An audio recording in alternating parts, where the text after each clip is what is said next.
The Birthmark by Nathaniel Hawthorne. In the latter part of the last century, there lived a man of science, an eminent proficient in every branch of natural philosophy, who not long before our story opens had made experience of a spiritual affinity more attractive than any chemical one. He had left his laboratory to the care of an assistant, cleared his fine countenance from the furnace smoke, washed the stain of acids from his fingers, and persuaded a beautiful woman to become his wife. In those days, when the comparatively recent discovery of electricity and other kindred mysteries of nature seemed to open paths into the region of miracle, it was not unusual for the love of science to rival the love of woman in its depth and absorbing energy. The higher intellect, the imagination, the spirit, and even the heart might all find their congenial aliment in pursuits which, as some of their ardent votaries believed, would ascend from one step of powerful intelligence to another, until the philosopher should lay his hand on the secret of creative force and perhaps make new worlds for himself. We know not whether Aylmer possessed this degree of faith in man's ultimate control over nature. He had devoted himself, however, too unreservedly to scientific studies ever to be weaned from them by any second passion. His love for his young wife might prove the stronger of the two, but it could only be by intertwining itself with his love of science, and uniting the strength of the latter to his own. Such a union accordingly took place, and was attended with truly remarkable consequences and a deeply impressive moral. One day, very soon after their marriage, Aylmer sat gazing at his wife with a trouble in his countenance that grew stronger until he spoke. "Georgiana," said he, "has it never occurred to you that the mark upon your cheek might be removed?" "No, indeed," said she, smiling, but perceiving the seriousness of his manner, she blushed deeply. "To tell you the truth, it has been so often called a charm that I was simple enough to imagine it might be so."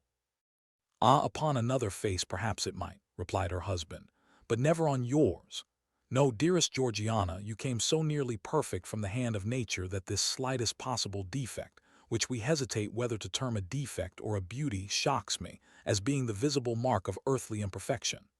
"Shocks you, my husband?" cried Georgiana, deeply hurt, at first reddening with momentary anger but then bursting into tears. "Then why did you take me from my mother's side?" "You cannot love what shocks you." To explain this conversation, it must be mentioned that in the center of Georgiana's left cheek there was a singular mark, deeply interwoven, as it were, with the texture and substance of her face.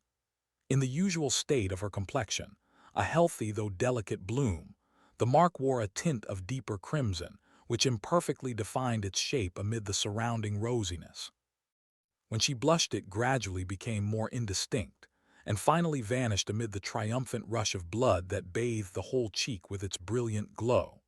But if any shifting motion caused her to turn pale, there was the mark again, a crimson stain upon the snow, in what Aylmer sometimes deemed an almost fearful distinctness. Its shape bore not a little similarity to the human hand, though of the smallest pygmy size.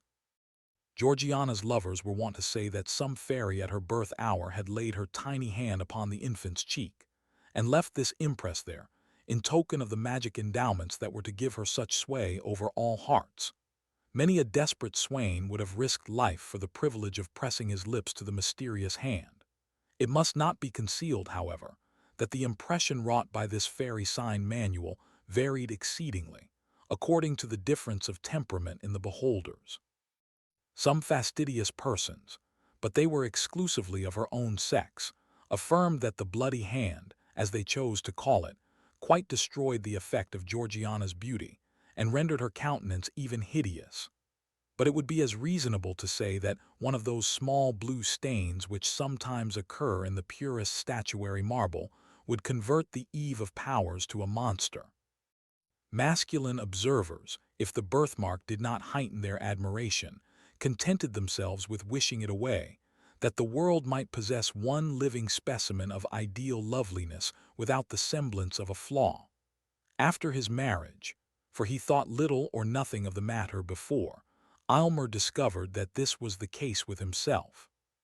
Had she been less beautiful, if envy's self could have found aught else to sneer at, he might have felt his affection heightened by the prettiness of this mimic hand, now vaguely portrayed, now lost, now stealing forth again and glimmering to and fro with every pulse of emotion that throbbed within her heart. But seeing her otherwise so perfect, he found this one defect grow more and more intolerable with every moment of their united lives. It was the fatal flaw of humanity which nature, in one shape or another, stamps ineffaceably on all her productions, either to imply that they are temporary and finite, or that their perfection must be wrought by toil and pain.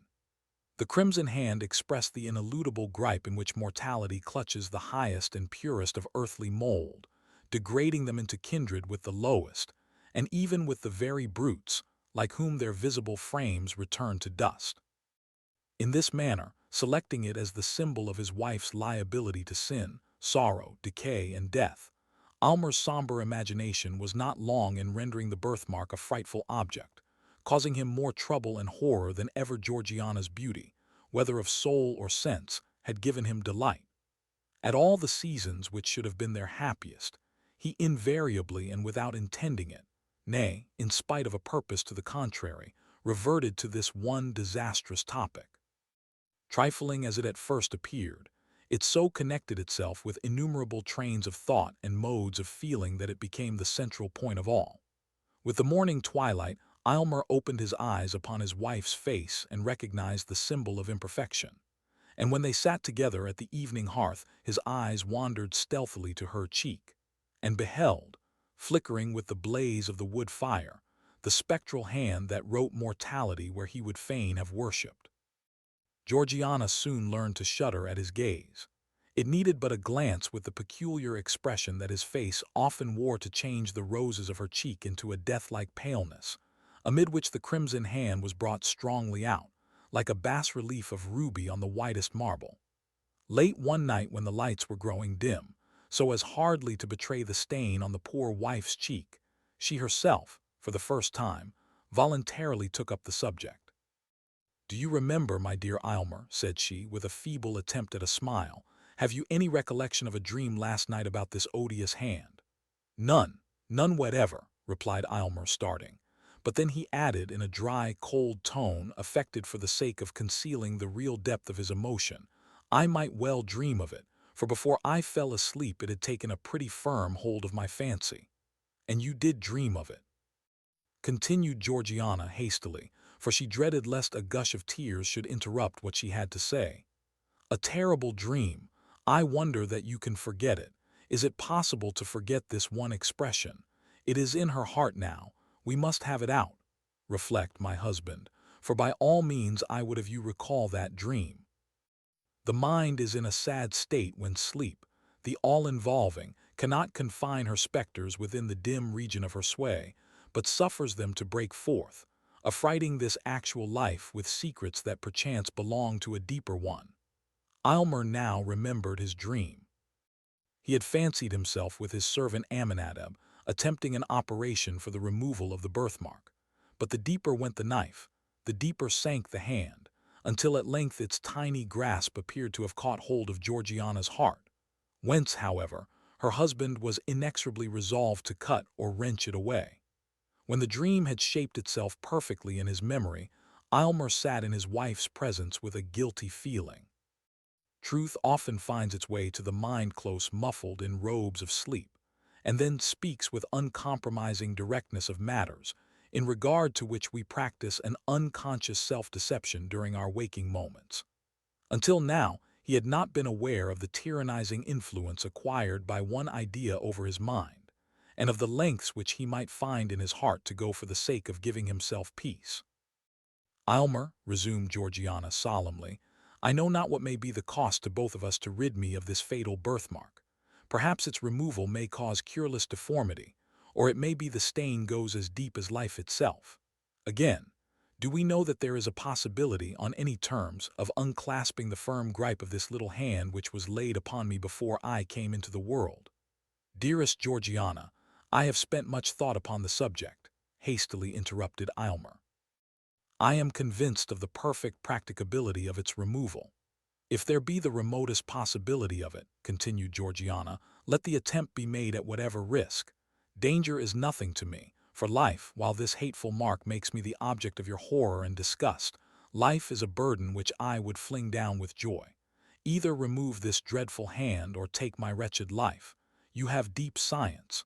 All the world bears witness of it. You have achieved great wonders.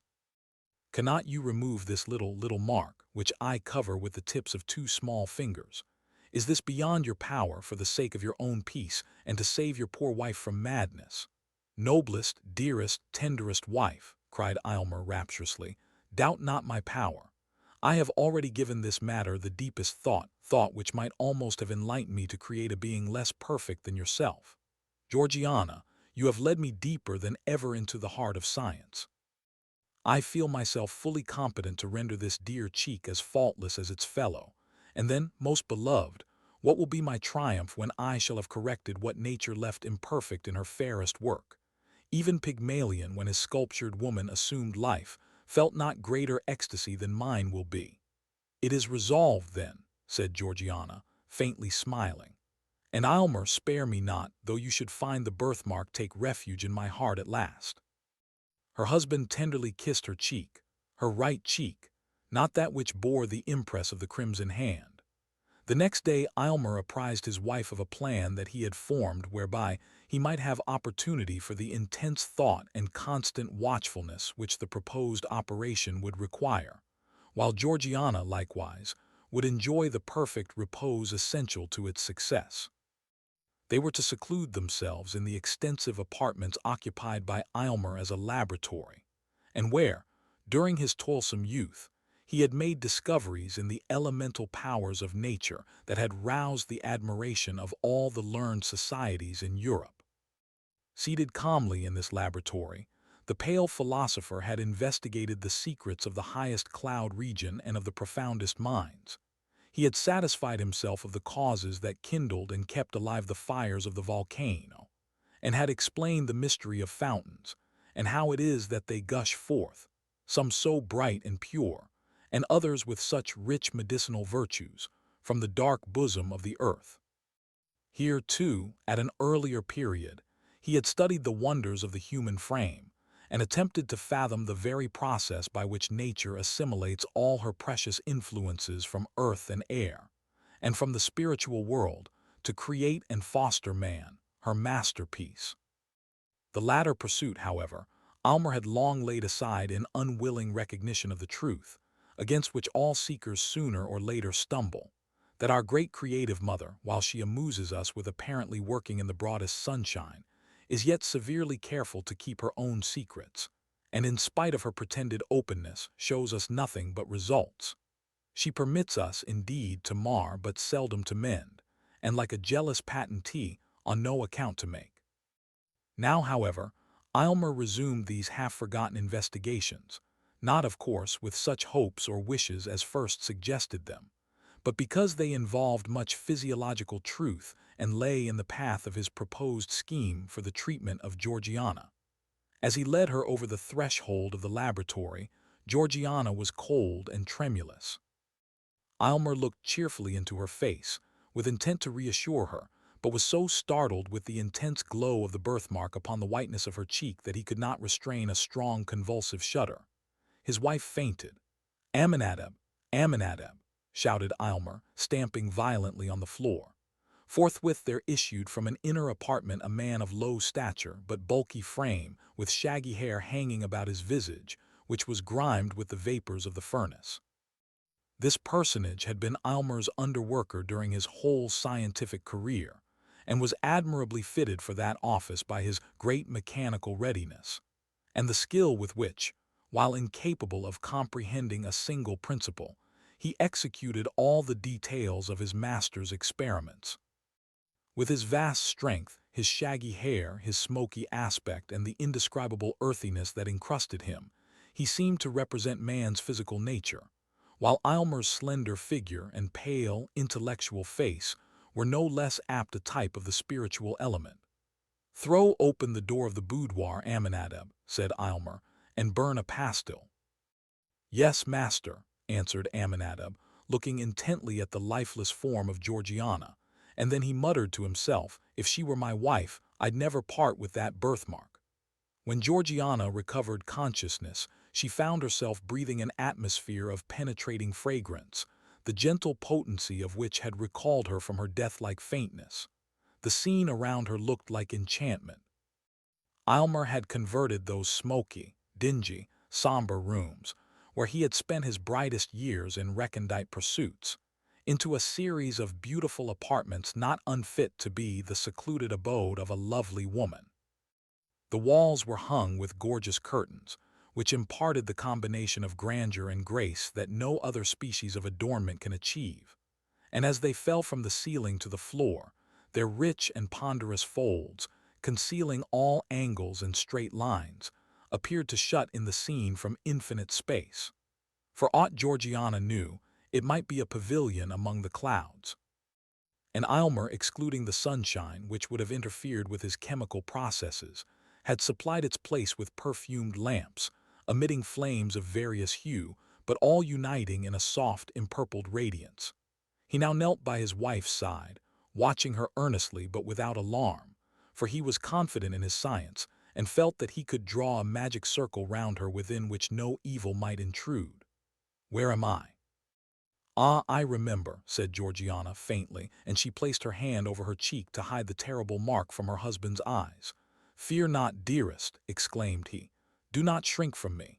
Believe me, Georgiana, I even rejoice in this single imperfection, since it will be such a rapture to remove it."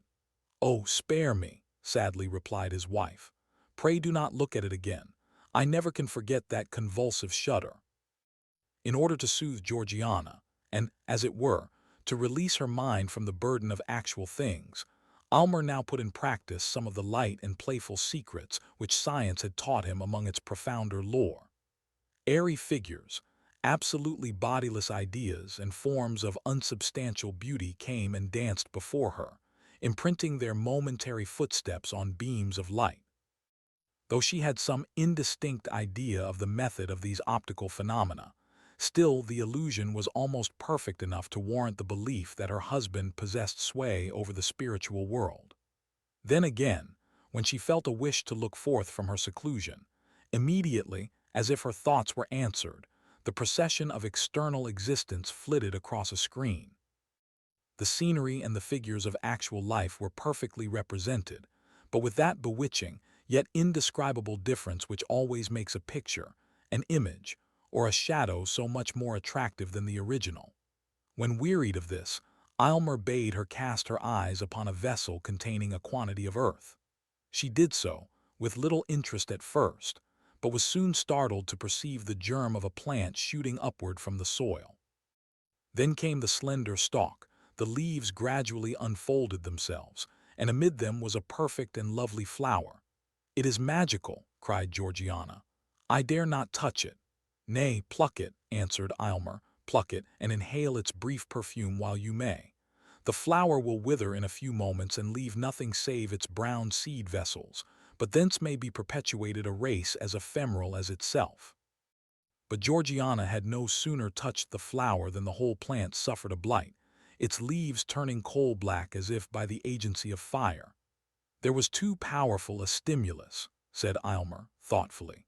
To make up for this abortive experiment, he proposed to take her portrait by a scientific process of his own invention.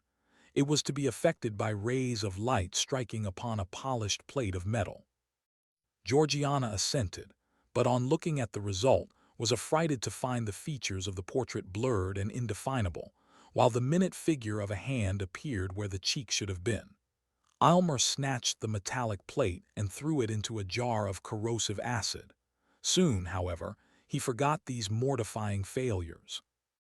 In the intervals of study and chemical experiment, he came to her flushed and exhausted, but seemed invigorated by her presence, and spoke in glowing language of the resources of his art. He gave a history of the long dynasty of the alchemists, who spent so many ages in quest of the universal solvent by which the golden principle might be elicited from all things vile and base. Aylmer appeared to believe that, by the plainest scientific logic, it was altogether within the limits of possibility to discover this long-sought medium. "But," he added, A philosopher who should go deep enough to acquire the power would attain too lofty a wisdom to stoop to the exercise of it. Not less singular were his opinions in regard to the elixir vitae. He more than intimated that it was at his option to concoct a liquid that should prolong life for years, perhaps interminably, but that it would produce a discord in nature which all the world, and chiefly the quaffer of the immortal nostrum, would find cause to curse. "Aylmer, are you in earnest?" asked Georgiana, looking at him with amazement and fear. "It is terrible to possess such power, or even to dream of possessing it." "Oh, do not tremble, my love," said her husband. "I would not wrong either you or myself by working such inharmonious effects upon our lives, but I would have you consider how trifling, in comparison, is the skill requisite to remove this little hand." At the mention of the birthmark, Georgiana, as usual, shrank as if a red-hot iron had touched her cheek. Again, Aylmer applied himself to his labors.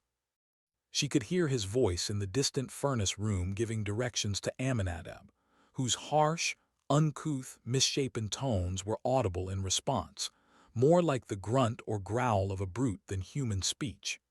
After hours of absence, Aylmer reappeared and proposed that she should now examine his cabinet of chemical products and natural treasures of the earth. Among the former he showed her a small vial in which, he remarked, was contained a gentle yet most powerful fragrance, capable of impregnating all the breezes that blow across a kingdom. They were of inestimable value, the contents of that little vial, and as he said so, he threw some of the perfume into the air and filled the room with piercing and invigorating delight. "And what is this?" asked Georgiana, pointing to a small crystal globe containing a gold-colored liquid. "It is so beautiful to the eye that I could imagine it the elixir of life." "In one sense it is," replied Aylmer, "or rather, the elixir of immortality. It is the most precious poison that ever was concocted in this world. By its aid I could apportion the lifetime of any mortal at whom you might point your finger. The strength of the dose would determine whether he were to linger out years, or drop dead in the midst of a breath. No king on his guarded throne could keep his life if I, in my private station, should deem that the welfare of millions justified me in depriving him of it." "Why do you keep such a terrific drug?" inquired Georgiana in horror. "Do not mistrust me, dearest," said her husband, smiling. "Its virtuous potency is yet greater than its harmful one. But see, here is a powerful cosmetic. With a few drops of this in a vase of water, freckles may be washed away as easily as the hands are cleansed. A stronger infusion would take the blood out of the cheek and leave the rosiest beauty a pale ghost." "Is it with this lotion that you intend to bathe my cheek?" asked Georgiana anxiously. "Oh no," hastily replied her husband. "This is merely superficial. Your case demands a remedy that shall go deeper." In his interviews with Georgiana, Aylmer generally made minute inquiries as to her sensations, and whether the confinement of the rooms and the temperature of the atmosphere agreed with her. These questions had such a particular drift that Georgiana began to conjecture that she was already subjected to certain physical influences, either breathed in with the fragrant air or taken with her food. She fancied likewise, but it might be altogether fancy, that there was a stirring up of her system, a strange, indefinite sensation creeping through her veins, and tingling, half painfully, half pleasurably, at her heart. Still, whenever she dared to look into the mirror, there she beheld herself pale as a white rose, and with the crimson birthmark stamped upon her cheek. Not even Aylmer now hated it so much as she. To dispel the tedium of the hours which her husband found it necessary to devote to the processes of combination and analysis, Georgiana turned over the volumes of his scientific library. In many dark old tomes she met with chapters full of romance and poetry. They were the works of philosophers of the Middle Ages, such as Albertus Magnus, Cornelius Agrippa, Paracelsus, and the famous friar who created the prophetic brazen head. All these antique naturalists stood in advance of their centuries, yet were imbued with some of their credulity, and therefore were believed, and perhaps imagined themselves to have acquired from the investigation of nature a power above nature, and from physics a sway over the spiritual world. Hardly less curious and imaginative were the early volumes of the Transactions of the Royal Society. in which the members, knowing little of the limits of natural possibility, were continually recording wonders or proposing methods whereby wonders might be wrought. But to Georgiana, the most engrossing volume was a large folio from her husband's own hand, in which he had recorded every experiment of his scientific career, its original aim, the methods adopted for its development, and its final success or failure, with the circumstances to which either event was attributable. The book, in truth, was both the history and emblem of his ardent, ambitious, imaginative, yet practical and laborious life. He handled physical details as if there were nothing beyond them, yet spiritualized them all, and redeemed himself from materialism by his strong and eager aspiration towards the infinite. In his grasp, the veriest clod of earth assumed a soul. Georgiana, as she read, reverenced Aylmer and loved him more profoundly than ever, but with a less entire dependence on his judgment than heretofore. Much as he had accomplished, she could not but observe that his most splendid successes were almost invariably failures, if compared with the ideal at which he aimed. His brightest diamonds were the merest pebbles, and felt to be so by himself, in comparison with the inestimable gems which lay hidden beyond his reach. The volume, rich with achievements that had won renown for its author, was yet as melancholy a record as ever mortal hand had penned. It was the sad confession and continual exemplification of the shortcomings of the composite man, the spirit burdened with clay and working in matter, and of the despair that assails the higher nature at finding itself so miserably thwarted by the earthly part. Perhaps every man of genius in whatever sphere might recognize the image of his own experience in Aylmer's journal. So deeply did these reflections affect Georgiana that she laid her face upon the open volume and burst into tears. In this situation she was found by her husband. "It is dangerous to read in a sorcerer's books," said he with a smile, though his countenance was uneasy and displeased. "Georgiana, there are pages in that volume which I can scarcely glance over and keep my senses. Take heed lest it prove as detrimental to you." "It has made me worship you more than ever," said she.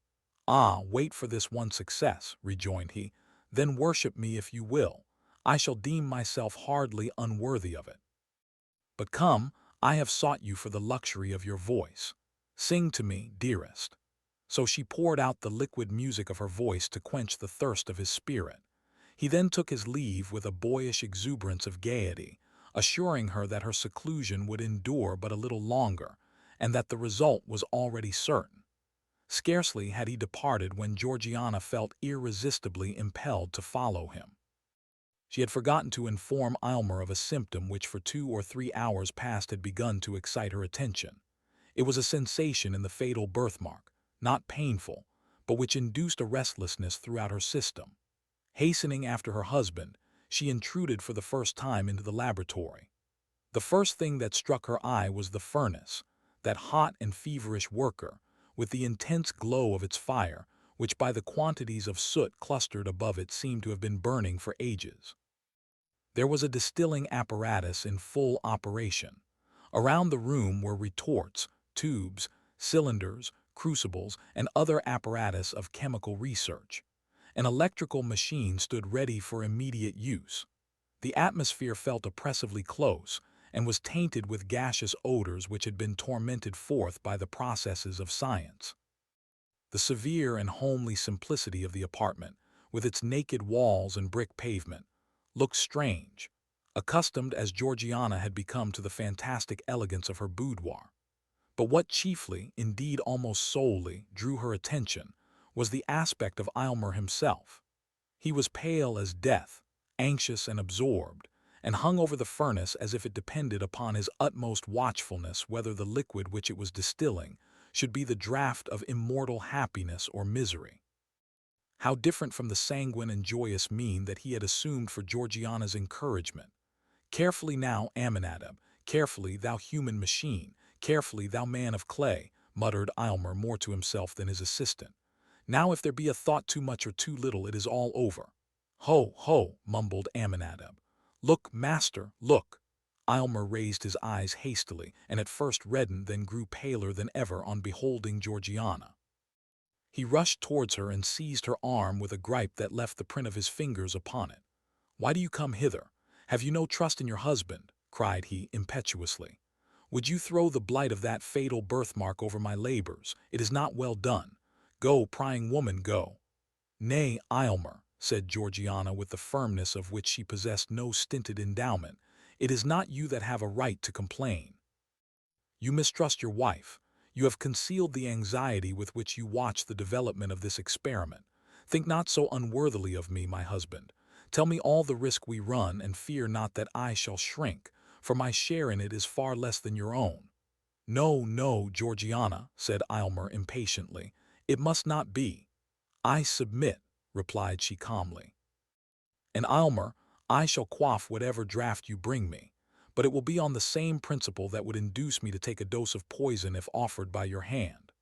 "My noble wife," said Aylmer, deeply moved, "I knew not the height and depth of your nature until now. Nothing shall be concealed. Know then that this crimson hand, superficial as it seems, has clutched its grasp into your being with a strength of which I had no previous conception. I have already administered agents powerful enough to do aught except to change your entire physical system. Only one thing remains to be tried. If that fail us, we are ruined." "Why did you hesitate to tell me this?" asked she. "Because, Georgiana," said Aylmer in a low voice, "there is danger. Danger, there is but one danger, that this horrible stigma shall be left upon my cheek," cried Georgiana. Remove it, whatever be the cost, or we shall both go mad." "Heaven knows your words are too true," said Aylmer sadly. "And now, dearest, return to your boudoir. In a little while all will be tested." He conducted her back and took leave of her with a solemn tenderness which spoke far more than his words how much was now at stake. After his departure, Georgiana became wrapped in musings. She considered the character of Aylmer, and did it completer justice than at any previous moment. Her heart exulted, while it trembled, at his honorable love, so pure and lofty that it would accept nothing less than perfection, nor miserably make itself contented with an earthlier nature than he had dreamed of. She felt how much more precious was such a sentiment than that meaner kind which would have borne with the imperfection for her sake, and have been guilty of treason to holy love by degrading its perfect idea to the level of the actual. And with her whole spirit she prayed that, for a single moment, she might satisfy his highest and deepest conception. Longer than one moment she well knew it could not be, for his spirit was ever on the march, ever ascending, and each instant required something that was beyond the scope of the instant before. The sound of her husband's footsteps aroused her.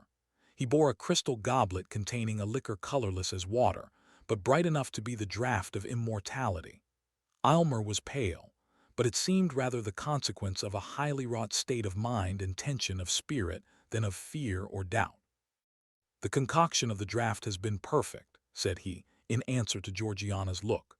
"Unless all my science have deceived me, it cannot fail." "Save on your account, my dearest Aylmer," observed his wife. "I might wish to put off this birthmark of mortality by relinquishing mortality itself in preference to any other mode. Life is but a sad possession to those who have attained precisely the degree of moral advancement at which I stand. Were I weaker and blinder, it might be happiness. Were I stronger, it might be endured hopefully. But being what I find myself, methinks I am of all mortals the most fit to die."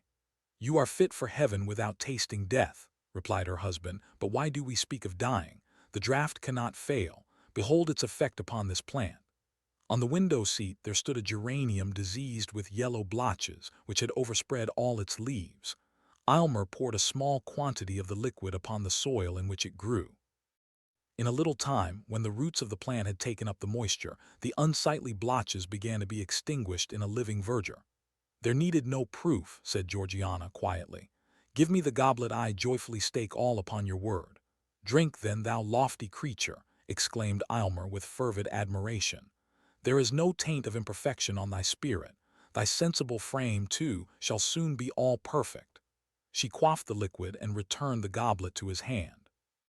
"It is grateful," said she with a placid smile. "Methinks it is like water from a heavenly fountain, for it contains I know not what of unobtrusive fragrance and deliciousness. It allays a feverish thirst that had parched me for many days. Now, dearest, let me sleep. My earthly senses are closing over my spirit like the leaves around the heart of a rose at sunset." She spoke the last words with a gentle reluctance, as if it required almost more energy than she could command to pronounce the faint and lingering syllables. Scarcely had they loitered through her lips ere she was lost in slumber. Aylmer sat by her side, watching her aspect with the emotions proper to a man the whole value of whose existence was involved in the process now to be tested. Mingled with this mood, however, was the philosophically investigation characteristic of the man of science.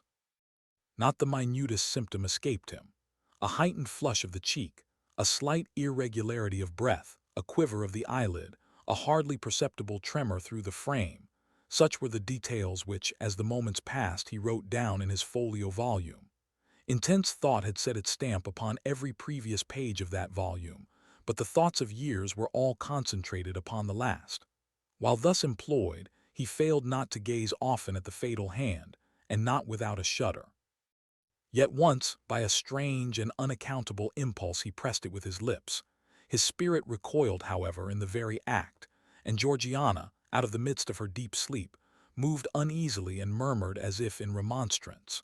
Again Aylmer resumed his watch, nor was it without avail. The crimson hand, which at first had been strongly visible upon the marble paleness of Georgiana's cheek, now grew more faintly outlined. She remained not less pale than ever, but the birthmark, with every breath that came and went, lost somewhat of its former distinctness. Its presence had been awful, its departure was more awful still. Watch the stain of the rainbow fading out the sky, and you will know how that mysterious symbol passed away.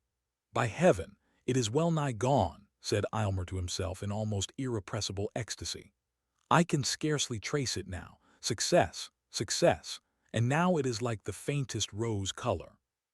The lightest flush of blood across her cheek would overcome it, but she is so pale." He drew aside the window curtain and suffered the light of natural day to fall into the room and rest upon her cheek. At the same time he heard a gross, hoarse chuckle which he had long known as his servant Aminadab's expression of delight. "Ah, Claude! Ah, earthly mass!" cried Aylmer, laughing in a sort of frenzy. "You have served me well. Matter and spirit, earth and heaven, have both done their part in this. Laugh, thing of the senses. You have earned the right to laugh." These exclamations broke Georgiana's sleep. She slowly unclosed her eyes and gazed into the mirror which her husband had arranged for that purpose. A faint smile flitted over her lips when she recognized how barely perceptible was now that crimson hand which had once blazed forth with such disastrous brilliancy as to scare away all their happiness. But then her eyes sought Aylmer's face with a trouble and anxiety that he could by no means account for. "My poor Aylmer," murmured she. "Poor, nay, richest, happiest, most favored," exclaimed he. "My peerless bride, it is successful, you are perfect." "My poor Aylmer," she repeated with a more than human tenderness, "you have aimed loftily, you have done nobly. Do not repent that with so high and pure a feeling you have rejected the best the earth could offer. Aylmer, dearest Aylmer, I am dying." Alas, it was too true. The fatal hand had grappled with the mystery of life, and was the bond by which an angelic spirit kept itself in union with a mortal frame. As the last crimson tint of the birthmark, that sole token of human imperfection, faded from her cheek, the parting breath of the now perfect woman passed into the atmosphere, and her soul, lingering a moment near her husband, took its heavenward flight. Then a hoarse, chuckling laugh was heard again. Thus ever does the gross fatality of earth exult in its invariable triumph over the immortal essence which, in this dim sphere of half-development, demands the completeness of a higher state. Yet, had Aylmer reached a profounder wisdom, he need not thus have flung away the happiness which would have woven his mortal life of the self-same texture with the celestial. The momentary circumstance was too strong for him. He failed to look beyond the shadowy scope of time, and, living once for all in eternity, to find the perfect future in the present.